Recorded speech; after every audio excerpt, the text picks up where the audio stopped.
नमस्कार दोस्तों, मैं हूं भारती पाटनी। स्वागत है आपका मेरे चैनल तकदीर ग्रहों से में। तो दोस्तों, आज मैं आपको ज्योतिष का एक अत्यंत ही महत्वपूर्ण योग बताने वाली हूं, अखंड सौभाग्यवती योग। प्रायः महिलाएं आकर के ये प्रश्न पूछ लेती हैं कि मेरी जन्म पत्रिका में अखंड सौभाग्यवती योग बन रहा है या नहीं, यानी कि मैं सदा सुहागन रहूंगी या नहीं। क्योंकि प्रायः महिलाओं की यही इच्छा होती है कि उनकी मृत्यु उनके पति से पहले हो। अपने सुहाग की उम्र की वृद्धि के लिए कई तरीके के व्रत भी रखती हैं। करवा चौथ का व्रत रखती हैं, वट सावित्री का व्रत रखती हैं, तीज का व्रत रखती है। तो दर्शकों, इसको जन्म पत्रिका के माध्यम से कैसे देखा जाता है वो आज मैं आपको बताने वाली हूँ।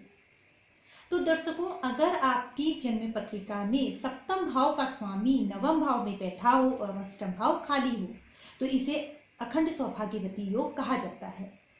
यानी कि सप्तम भाव का स्वामी नवम भाव में चला जाए और अष्टम भाव खाली हो जाए। तो ये काल पुरुष की जन्म पत्रिका मैंने बना रखी है, इसलिए 1 नंबर से स्टार्ट है। तो सप्तम भाव पे यहाँ तुला राशि बन रही है। तुला राशि का स्वामी बन गया शुक्र।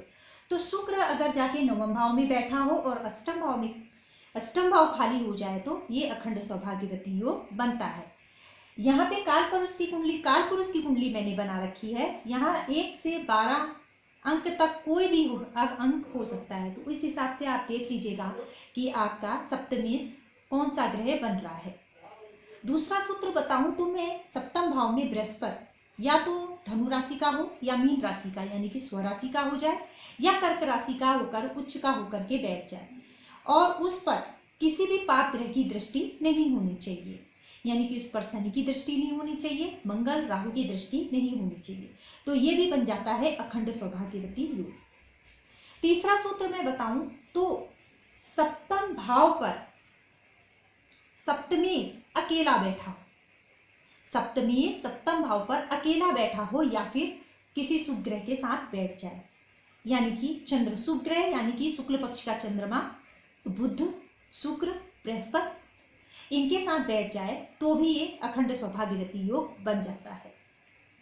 चौथा सूत्र बताऊं तो सप्तमेश केंद्र या त्रिकोण में कहीं पर भी बैठा हो, यानी कि 1 4 7 10 5 या 9 भाव पर बैठा हो सप्तमेश और उस पर कहीं से भी बृहस्पति की दृष्टि पड़ जाए तो इसे भी अखंड सौभाग्यवती योग कहते हैं।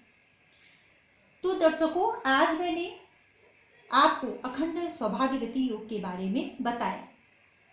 आशा करती हूँ कि जो सूत्र मैंने आपको बताया आसानी से समझ में आ गए होंगे।